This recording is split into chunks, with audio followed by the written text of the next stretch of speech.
across this creator some time back, and I've looked at quite a few of her videos, but I think this is the first time I've done a reaction to her videos. So she is an American who was living in Sydney. I don't know if she still is, because she hasn't put any videos out for several years. But there are still, she has got a channel still up, and there are a number of videos that she did about Australia. So this is one of her videos, which she titled Things That I Love About Australia. I kind of figured that given that I've had a handful of videos lately that have been Americans who were quite negative about Australia, that I jumped in and found something that reminded people that there are some really, really lovely Americans out there, and not every American wants to gaslight Australia and try and do that whole one-upmanship thing that we've seen from a few Americans. Hey guys, it's Elizabeth here with a new video for you, and in today's video I'm going to be talking about the things that I love about Australia. So if you have been following my vlogs for a while, you would know that I live in Australia. So basically between now and July I'm trying to fit in as many Australian videos as I possibly can, so you're welcome. I love that she is so upbeat, and you can tell it's going to be a positive video, but there's one thing that I have to comment on. And that is this American thing of saying, "You're welcome," before anyone has even thanked them for anything. The anticipation that I'm doing you a favour, I'm doing you a good thing, so you're welcome. I'm expecting you to say thanks. And I know it's probably not, in her case, meant in that way. It's probably just something that she is accustomed to saying. It's probably something that people around her in America have been saying, and she's just become accustomed to it. But when you think about what it actually means, I'm not a fan. Number one, Australia, you guys are coffee snobs. So I found this is a pretty general Australian thing, but Sydney has some of the best coffee I've ever tasted. Honestly, I wasn't even a huge coffee fan until I moved to Australia, and then I got here, everyone talked about it, I'm like, nah, I'm a tea girl, leave me alone. And then I started drinking it, and now half my bank account is coffee receipts, basically. Yep, come to Australia and we'll turn you into a coffee addict. I love that she's become hooked on coffee, because we do know how to make good coffee here in Australia. I have not, from memory, had coffee from Sydney, but I have to say, Melbourne coffee, damn fine. Number two, everyone I tell that I live in Australia, or that I moved to Australia, or that I was moving to Australia, they all asked if I would have a kangaroo in my backyard.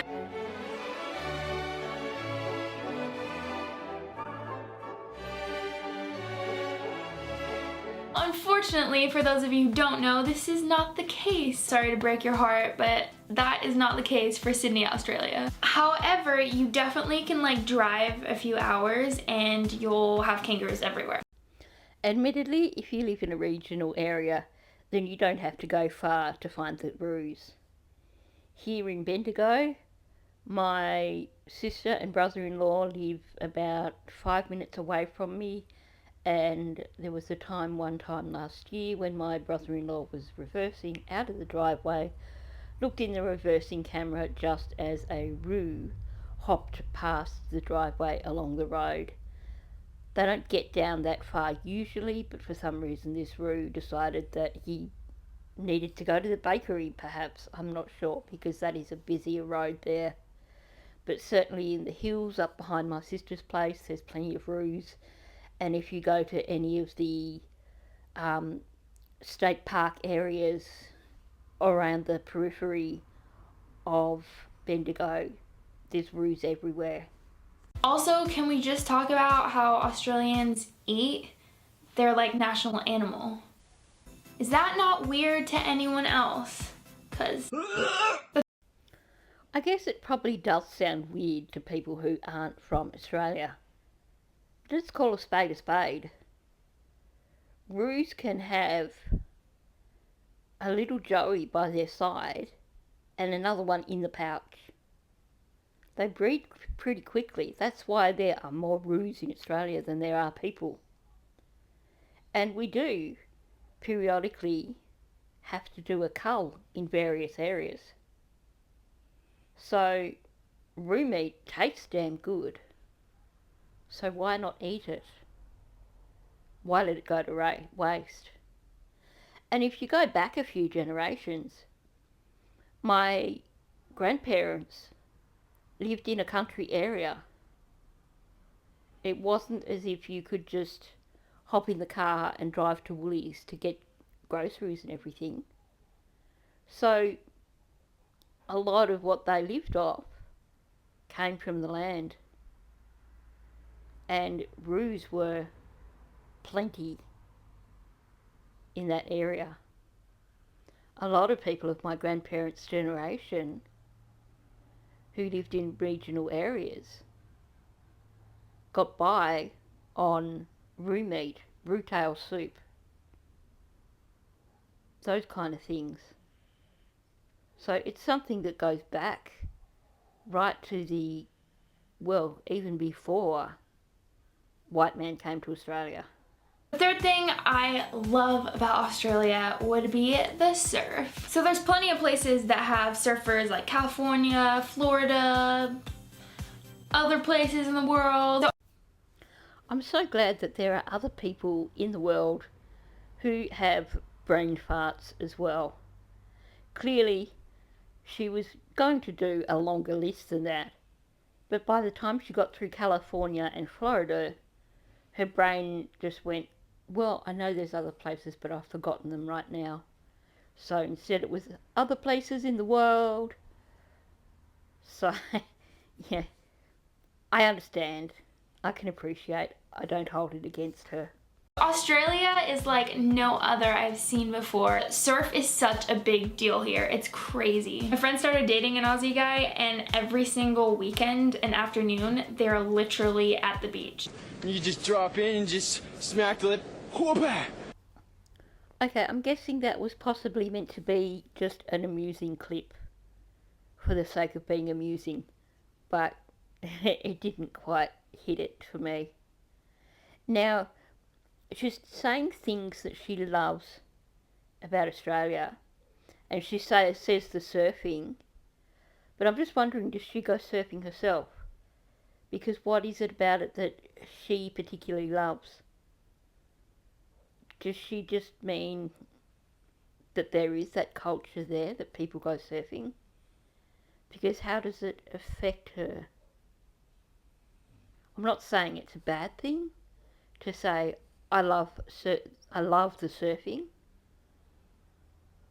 when you don't go surfing yourself, but I would just like a bit more explanation. Is it because she likes to go and hang at the beach with her friends when they go surfing, and she likes watching the surfing? Or is she learning to surf and she just forgot to mention that? Bit more clarity here would have been kind of good. Number 4, everyone I've met in Sydney is not lazy, apart from when it comes to their vocabulary. So I've mentioned this in my past Australia videos, but one of the biggest things that stands out to me about Australia is every single word is shortened. If you guys want to see a video of what exactly I'm talking about, I'll have one linked up here, but basically every word has a shorter word for it, and it's just like an Australian language basically. Okay, let's not over-exaggerate. We don't shorten every single word that we use. In fact, I've just said a number of sentences here and not shortened one single word, because there aren't any words there that could be shortened. There's a lot of nouns that we will shorten. Arvo, smoko, sanger, stuff like that. But certainly not every single word in the English language can be shortened to make a unique Australian type of speech. Number 5, one of my favorite things that I have been able to do since moving here would be being able to be in a new setting with like an hour car ride. So I'm located in the hills, but I could be in the Blue Mountains in an hour, or I could be at the beach in an hour, or I could be in the city in an hour. It has like everything encompassed into a little circle, and it's perfect. It's wonderful. I love Sydney. That definitely has to be one of the best things about Australia, and something that I think sometimes we all take for granted. Admittedly, here in central Victoria, it's a little bit more than an hour for us to get to a beach. But at the same time, from here I can drive for an hour or a bit over an hour and get to Echuca and go for a ride on a paddle steamer. Or I can drive for 10 minutes and go bushwalking. I can drive maybe an hour and a half and go down to Melbourne and do all the wonderful things that you can do down in Melbourne. We truly are lucky here in Australia to be able to do that. Number 6, there are some of the coolest cafes in Sydney, like, that I've witnessed ever in all of Australia, really. The city is just full of them, and like you can just walk in, and I could honestly stay in there for like 7 hours and I wouldn't get tired of it. I just love the cafes. It's not just the cities either. The cafe culture is just about everywhere in Australia. You can go to a regional town and chances are you're going to find a nice cafe where you can sit down and have a nice coffee and a meal. Or, bakeries. If there isn't a nice cafe, there's probably a nice bakery that does good coffee and has some really yummy treats that you can buy. So yeah, she's spot on there. Number 7, another thing I really love about Australia is that it has such a healthy atmosphere. Everywhere I go, I walk. I go into the city and I walk like 10 miles. I guess that's something that comes with the wide open spaces. We have so much space where we can live a healthy lifestyle and get out and get walking. We are definitely not overpopulated when you look at other countries. And of course the other issue is it's safe. A single female can go walking for 10 miles in the city and feel totally safe. Or head to the local lake and go walking around the local lake on their own and be totally safe.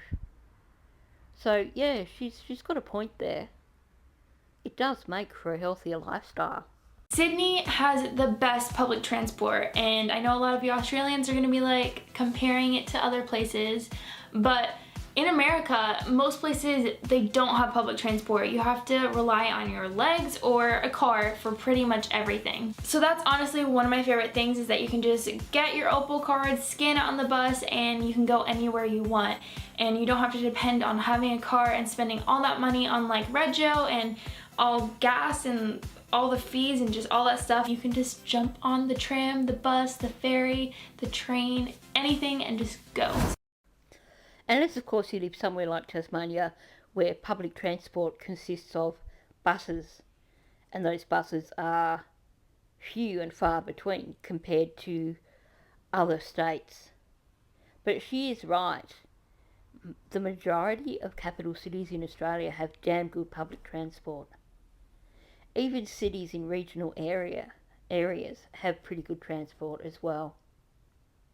Now I do find it kind of amusing that she's talking about Australian public transport as opposed to American public transport, and she's saying how woeful American public transport is, because if you saw a recent video that I put out, which was some guy who had spent 3 months in Australia and was then going on about all the things that he thought were way better in America, he was claiming that public transport in America was as good, if not better, than Australia, which so many people commented that's not the case.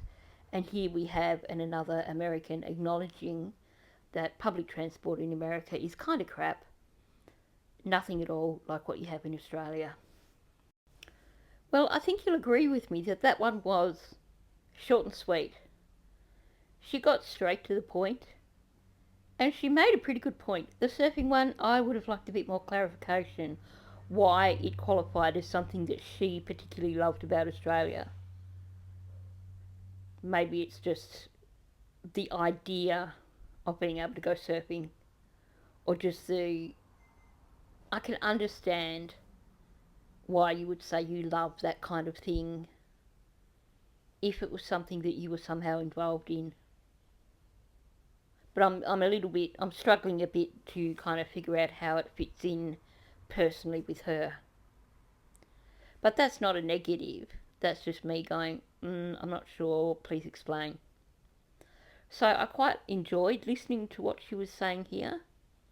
She was certainly quite positive, which is a nice change after some of the ones that we've looked at recently. And I think she was right on the money with pretty much everything that she said. And I can appreciate for someone coming from a country where the country's animal or bird is a protected species, that it must seem weird that we eat our native animal. But at the end of the day, let's call a spade a spade. There's plenty of roos out there, and they make for good eating.